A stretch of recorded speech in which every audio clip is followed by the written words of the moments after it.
El Señor esté con ustedes. Lectura del Santo Evangelio según San Lucas. En una ocasión se presentaron algunos a contar a Jesús lo de los galileos cuya sangre vertió Pilato con la de los sacrificios que ofrecían. Jesús le contestó: ¿pensáis que esos galileos eran más pecadores que los demás galileos porque acabaron así? Os digo que no. Y si no os convertís, todos pereceréis lo mismo. Y aquellos 18 que murieron aplastados por la torre de Siloé, ¿pensáis que eran más culpables que los demás habitantes de Jerusalén? Os digo que no. Si no os convertís, todos pereceréis de la misma manera. Y les dijo esta parábola: uno tenía una higuera plantada en su viña y fue a buscar fruto en ella y no lo encontró. Dijo entonces al viñador: ya ves, 3 años llevo viniendo a buscar fruto en esta higuera y no lo encuentro. Córtala. ¿Para qué va a ocupar terreno en balde? Pero el viñador contestó: Señor, déjala todavía este año. Yo cavaré alrededor y le echaré estiércol a ver si da fruto, si no, la cortas. Palabra del Señor.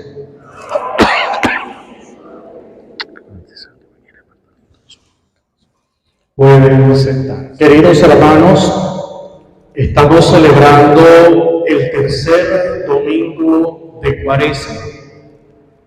El itinerario cuaresmal nos lleva justamente ya a la preparación a la Pascua, al gran misterio de la pasión, muerte y resurrección de nuestro Señor Jesucristo.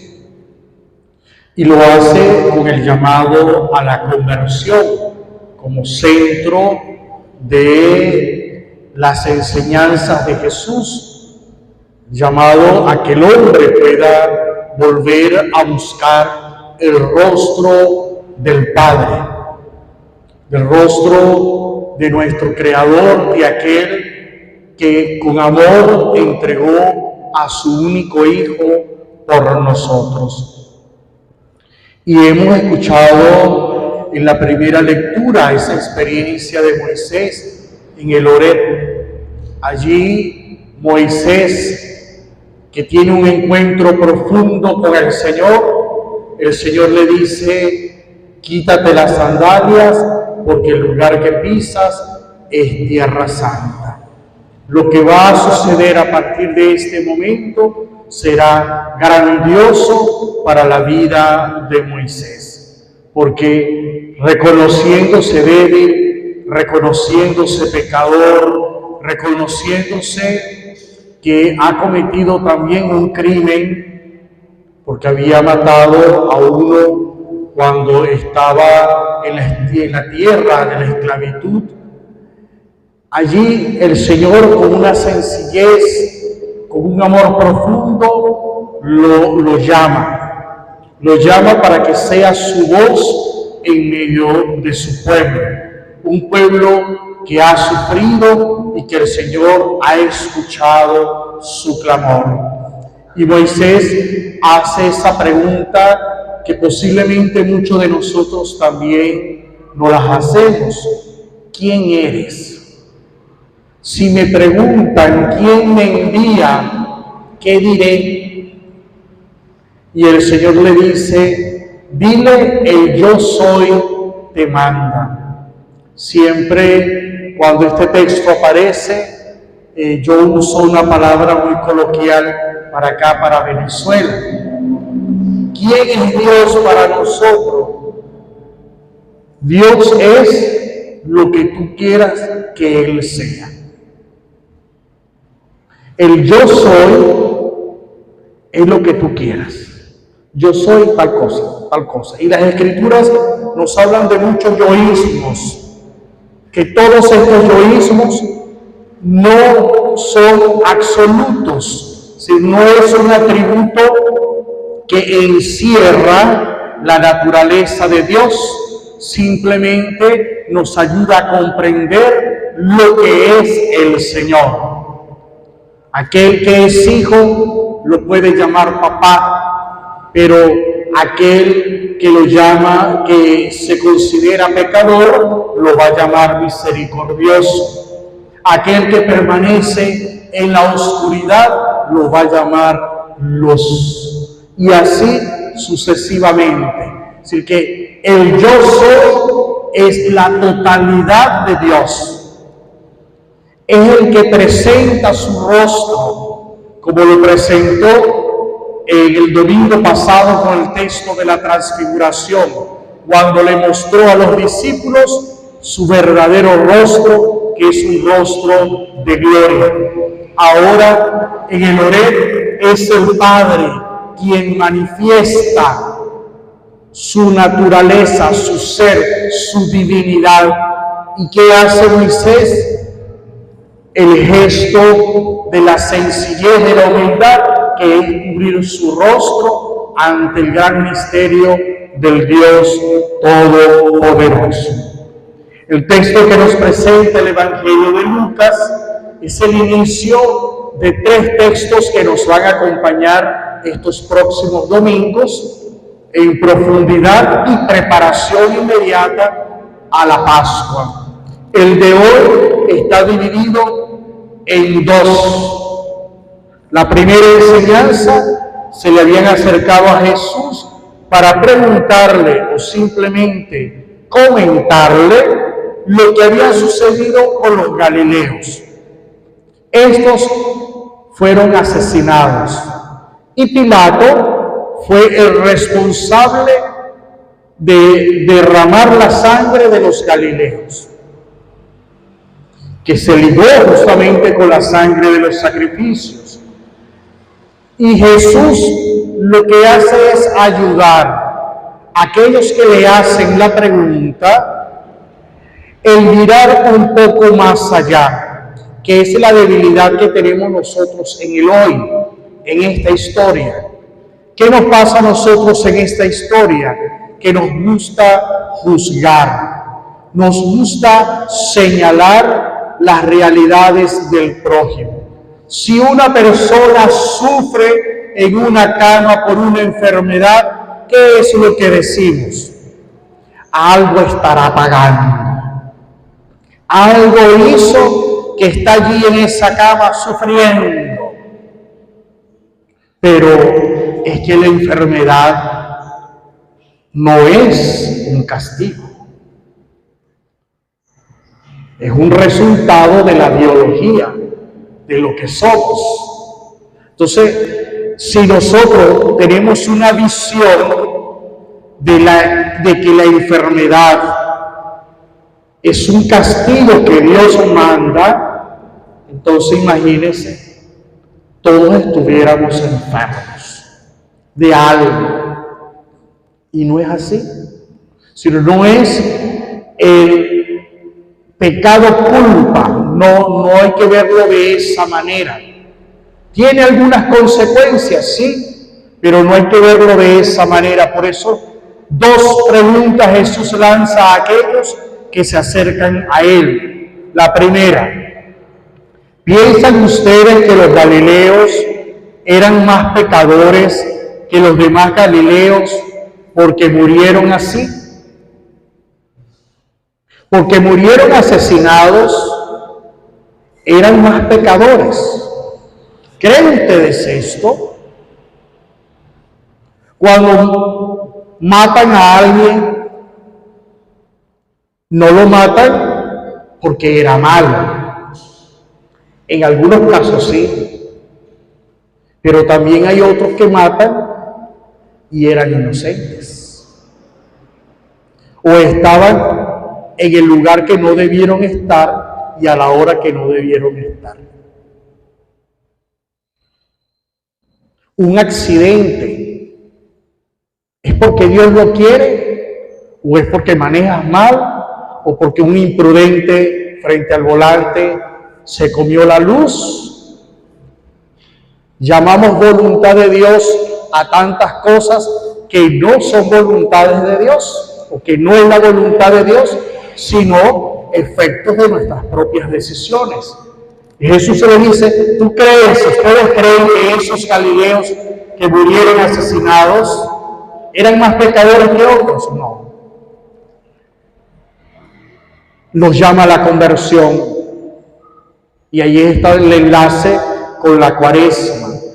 Jesús le dice, si ustedes no se convierten, les va a pasar lo mismo.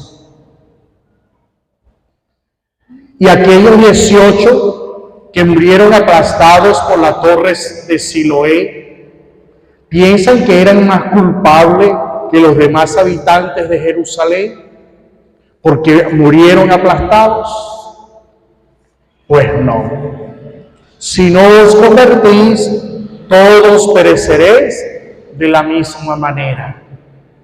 Un llamado a la conversión, un llamado a acercarse a su divinidad y participar de la divinidad, buscando su rostro, encontrando su rostro y servirle solo a Él.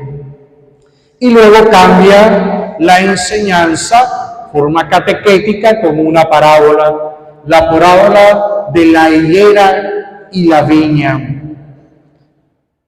Uno tenía una higuera plantada en su viña y fue a buscar fruto en ella, no lo encontró. Dijo entonces al viñador, ya ves, 3 años llevo viniendo a buscar fruto en la higuera y no lo encuentro. Córtala. ¿Para qué va a ocupar terreno en balde?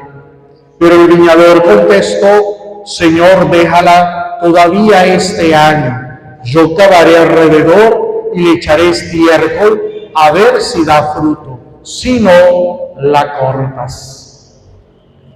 Esta parábola es una enseñanza entre el Padre y el Hijo. Tiene que ver mucho con la escatología, con el tiempo final. Es la presentación de un juicio. El dueño de la viña viene a buscar su fruto y ese es Dios nuestro Padre. El viñador es Cristo y el Padre le dice al viñador, es decir, que le está diciendo al Hijo, he venido a buscar frutos y no los he encontrado. Lo mejor es acabar, cortar, quitar. Y viene la intercesión del Hijo hacia el dueño de la viña. Yo me encargaré. Y qué bonito escuchar eso en la parábola. Yo cavaré alrededor y echaré estiércol a ver si da fruto. Si nos metemos mucho más allá de lo que nos dice el texto, se lo voy a traducir a lo criollo. ¿Por qué sufrimos tanto cuando seguimos a Jesús? ¿A qué se refiere el estiércol? El sufrimiento de cargar la cruz es cuando nosotros nos damos cuenta de nuestra realidad, de nuestra identidad. Cuando nos metemos en el yo y descubrimos lo que somos, aparece lo más oscuro de nuestra vida, aparece lo más feo y nos sentimos indignos de esto, como lo sintió también Moisés, que se cubrió el rostro ante la divinidad. Y Jesús le dice al Padre, yo voy a preparar esta higuera. Voy a hacer en su alrededor, cavaré para que lo que yo le dé no se pierda. pero le echaré estiércol, le haré ver su realidad, le voy a poner sus nutrientes, a ver si da fruto. Así que sigue estando la libertad, aunque prepare la tierra y aunque le coloque el estiércol, aunque Jesús nos mueva la vida y nos tumbe los proyectos de vida, al final somos nosotros los que tenemos que decidir. Seguimos siendo hombres libres. Si da fruto, no la cortas. Pero si después de esto no produce el fruto, córtala. Estamos en el tiempo de la cuaresma, el tiempo donde el Señor ha acabado a nuestro entorno para que podamos ver nuestra miseria. Nos hemos desnudado ante su presencia para vivir en su gracia. Solo Dios espera el fruto de una verdadera conversión. Si no lo damos, vamos a terminar como una higuera seca, que va a la leña, al fuego, que no se apaga. Pidamos pues a Dios que nuestro corazón busque con sinceridad una conversión. Dejemos que el Espíritu Santo nos mueva a profundidad, que haga de nosotros lo que quiera, pero trabajemos para producir fruto en este tercer domingo de Cuaresma. Dios les bendiga y tengamos una verdadera conversión. Amén.